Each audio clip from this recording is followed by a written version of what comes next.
Police, Bangladesh Ansar ও গ্রাম প্রতিরক্ষা বাহিনী 5,76,314, border guard Bangladesh 37,453, Bangladesh coast guard 3,585, RAB 7,700, support service হিসাবে ফায়ার সার্ভিস, সিভিল ডিফেন্সের অধিদপ্তর প্রায় 13,390 জন, সর্বমোট 8,97,117 জন আইন শৃঙ্খলা বাহিনীর সদস্য মোতায়েন করা হবে।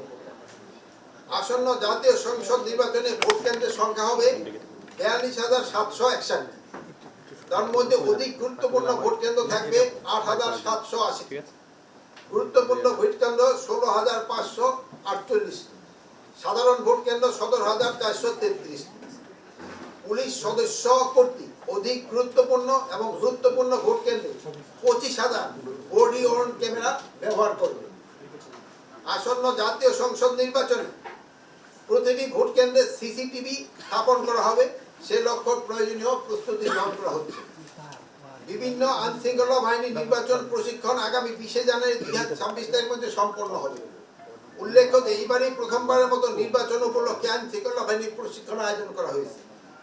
এবার নির্বাচনের আরেকটি উল্লেখযোগ্য দিক হচ্ছে ড্রোনের ব্যবহার। বিভিন্ন আইন শৃঙ্খলা বাহিনী 418টি ড্রোন ব্যবহার করবে। এর মধ্যে সেনাবাহিনী কর্তৃক 200, নৌবাহিনী কর্তৃক 16টি, বিজিবি কর্তৃক 100টি, বাংলাদেশ পুলিশ কর্তৃক 50টি, কোস্টগার্ডের 20টি, র্যাবের 16টি, বাংলাদেশ আনসার ও গ্রাম প্রতিরক্ষা বাহিনীর 16টি ড্রোন পরিকল্পনা অনুযায়ী সমন্বিতভাবে ব্যবহার করা হবে। নির্বাচনের নিরাপত্তা সুরক্ষা প্রদানের জন্য বিভিন্ন বাহিনী তাদের ডগ স্কোয়াডও ব্যবহার করবে।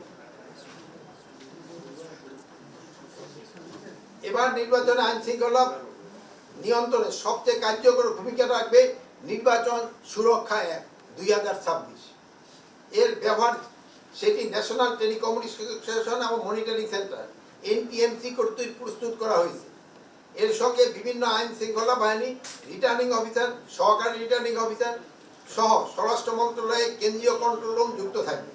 এটি তাৎক্ষণিকভাবে আইন শৃঙ্খলা সংক্রান্ত অভিযোগ গ্রহণ এবং এর দ্রুত প্রতিকার ও নিয়ন্ত্রণে ভূমিকা রাখবে।